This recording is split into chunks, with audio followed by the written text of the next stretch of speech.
Hello everyone, welcome to my channel. In this video I'm joined by Jordan from my local One Piece community who took first place recently with Blue Purple Kaido. How's it going, Jordan? What's going on, buddy? Thank you for having me. Yeah, no problem, thanks for being on.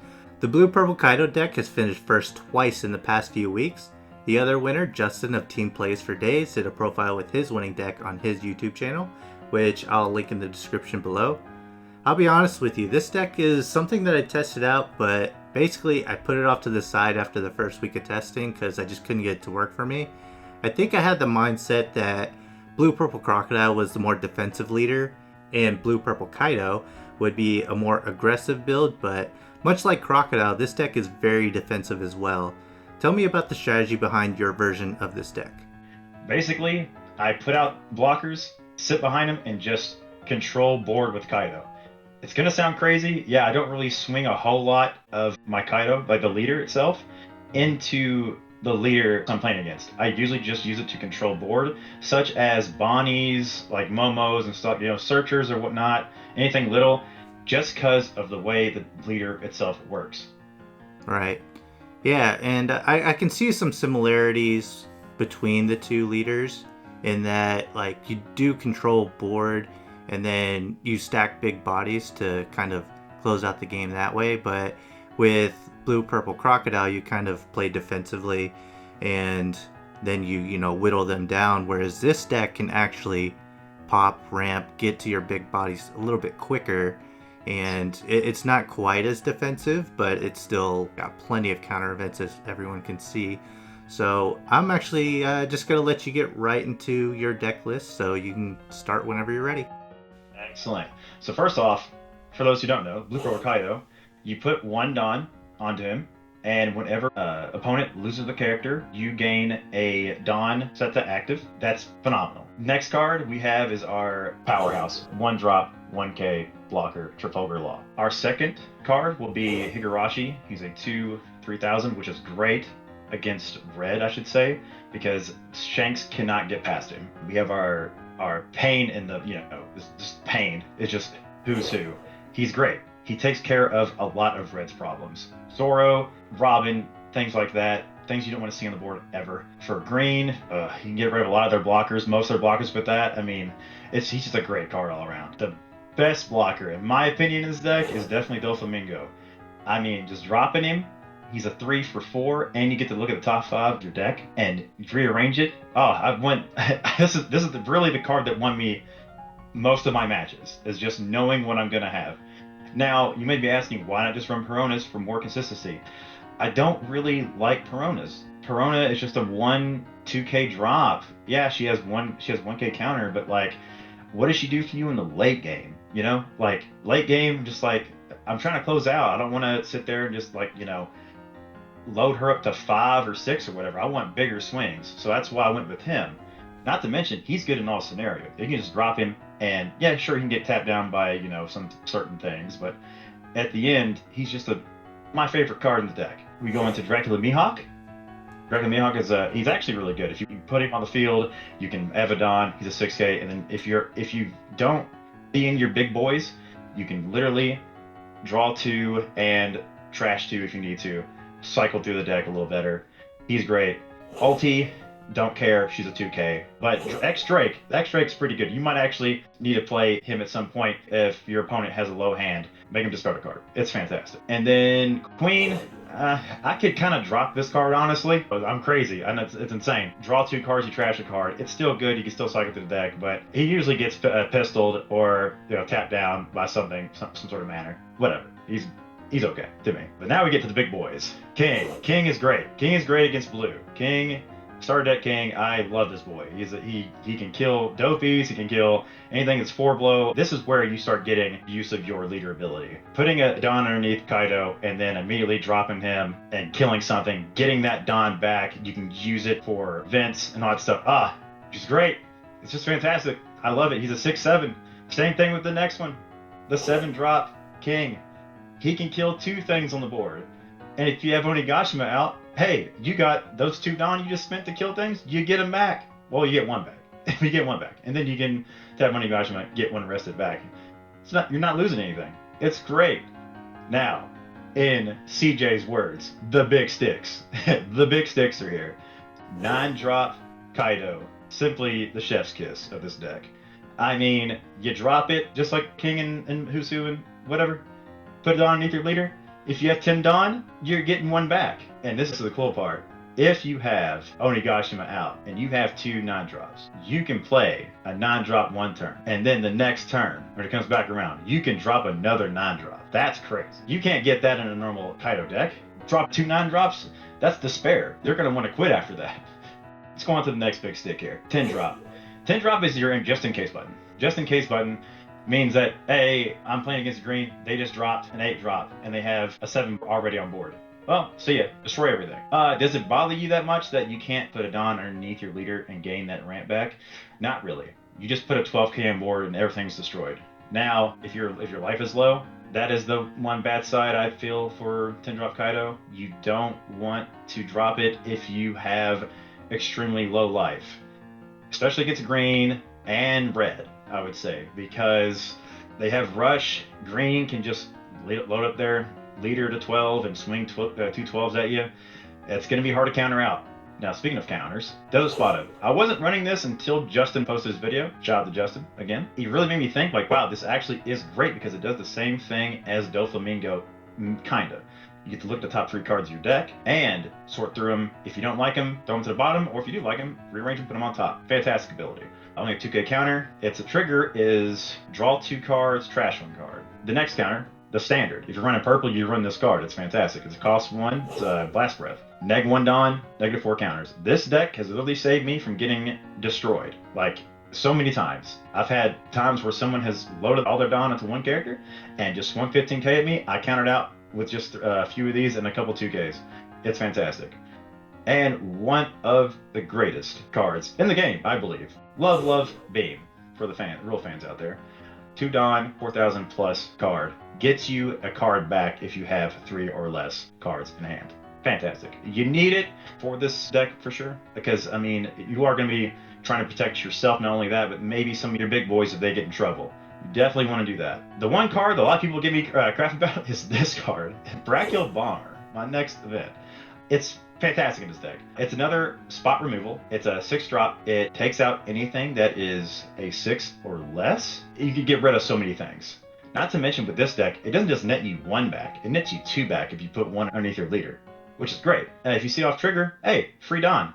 Who doesn't like free Dawn? Set to active? Alright, that's fantastic. Now this one's kind of a controversial one. The stage, Onigashima. Everyone likes to run 4. For Onigashima, I only like to run 2 because you're already ramping, I feel like. You're already getting Dawn from just board control. So I don't really feel like it's necessary. Yes, the combo I said with 9-drop, doing 2 9-drops back-to-back turns, it's great. But do you always want to see an Onigashima if you have Onigashima out? No. That's why I only have 2 in the deck. Having dead cards, I don't want it anymore because I've had too many problems with purple where I break out. With this deck, I don't have that problem. And I think that is about my entire deck list.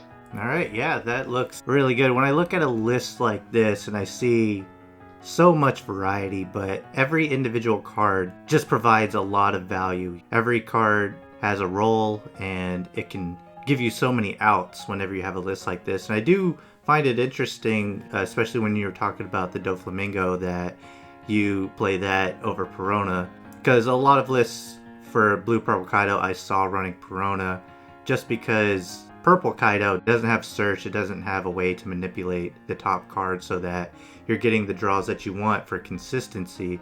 But you just going with the Doflamingo makes a lot of sense when you explain it, because it gives you a lot of options. Like, you can block with it, you can attack with it, it still performs the same role. So yeah, I doubt that the Perona, after your explanation, is going to be one of your cards to consider, but what are the cards that you've considered for this deck and maybe you'd want to try out? So I have 3 recommendations, and my first one is definitely going to be Boa Hancock. Boa Hancock is great. The only problem is she's kind of pistol bait, or she gets tapped out and destroyed in some sort of way. The moment you play her out, I would put her in. Still, just her ability is just fantastic. She's a blocker, 4 Dawn, 5k blocker. You put a Dawn on her when attacking or on block. You draw a card if you have 5 or less. That's great. My second recommendation is from the newly released film deck. I'm going to go with Uta, the other 4-drop 5k blocker. She is very good. She is the first card in purple that taps out, I believe. On block, -1. Rest up to one of your opponent's characters with 5 or less, which is great. Here's my logic on not really running her. Why tap something when you can destroy it? The reason for running it, I should say, the counter argument, is that you can tap out something, and then on your turn, you can then destroy it and gain a Dawn off of it. My third recommendation is Decklist Zoro. He is a 5/6k drop. When attacking, -2 Dawn, draw 2 cards. I mean, just good. Because you don't really have to worry about, you neg 2 Dawn, what do you worry about? You don't have to worry about anything. You're already ramping like crazy. You're going to gain that Dawn back easily. Why I don't run him? He's not big enough. You know, he's not like big and beefy enough. I like my boys with big sticks. I like my boys who like to come in and just destroy things like King. You know, like I have those guys. I have 10 drop, I have 9 drop. I already have enough damage in the deck. He's just a 6k. Drawing is really good. Like I was saying, drawing is really good. But the 2 Dawn, I might end up needing it. I'm always trying to get my 9 drops out or 10 drops. I don't know.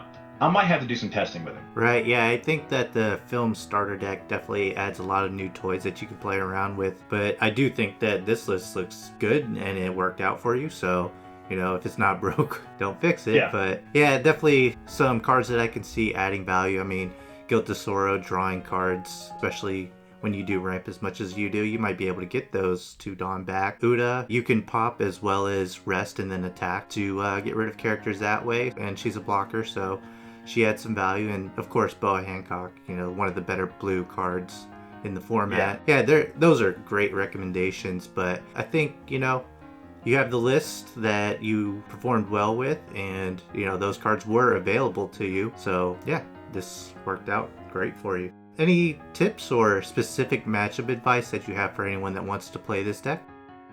All right, tips. Well, let's see.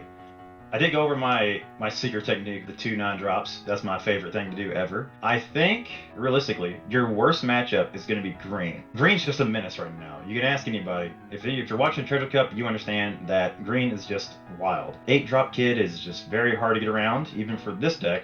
Unless you have the 10 drop, then you can just take it wherever you like, you know. Honestly, best matchups for me so far. I've played against Blurple Kaido. Once I've had 10 drop on the field, there's nothing my opponent can really do to stop it. So I think that's a great matchup. Believe it or not, I actually did well against Red, which seems crazy, but I had a bunch of blockers and I just took my time and kind of grinded them out a little bit. I seem to think that you have a pretty decent time with Red in this one, and Law was probably my best matchup for this one because he puts out a lot of little things, and what this deck does is just take care of little things. It's like if you have a 4-drop or less, I can destroy it easily with Starter Deck King, especially Robins and a blocker. I mean, 7-drop King is perfect. And then if they drop Law, which is like their, you know, the meat and potatoes of a Law deck, 9-drop Kaido or Bracco Bomber can handle that no problem. Yeah, I don't think you'll have a whole lot of issues with Red or Laws in this deck. Just be wary of green. Like I said, it's just a menace. Yeah, going through all those matchups and the ones that you did well against in the tournament, that's our meta. That's our local meta. That is in fact our meta. Yeah. Yes. A lot of red, green Law. You know, we already had Steven on talking about his red, green Law, and he's won. You know, I can't even count anymore how many times he's won, but if you have a good matchup against that, then yeah, this is definitely a menace for our local meta. So yeah, I mean, I will say this. I did, in fact, defeat 3 out of the 4 emperors when I was doing this run. Some of the people you might even know from your video, right? Fernando and Steven. I mean, just godly players. I couldn't believe I pulled it off. Yeah, and unfortunately I wasn't able to attend the event, but I was so happy to hear it when you won, because I know that you've been putting in a lot of work and practice time with this deck. So 3 hours a day with this deck. 3 hours a day. Yeah, that's how long I put into it. It's finally glad to see it play off. I was very happy. I was very happy with this deck. Yeah, and I bet the after party for the night was popping. Yeah, so. very, very nice, very fun. Yeah, I had to celebrate my first win. Yeah, well deserved. But well, I do appreciate you collaborating with me on this deck profile. Of course. Yep. Well, that wraps up this video. Let me know in the comment section below what you think about Blue Purple Kaido. And if you have any success stories on a deck that you've been working hard on and you finally got it to work for you, I'd love to hear it. Give this video a like if you enjoyed the profile, and consider subscribing for more One Piece card game content, and I'll see you all in my next video.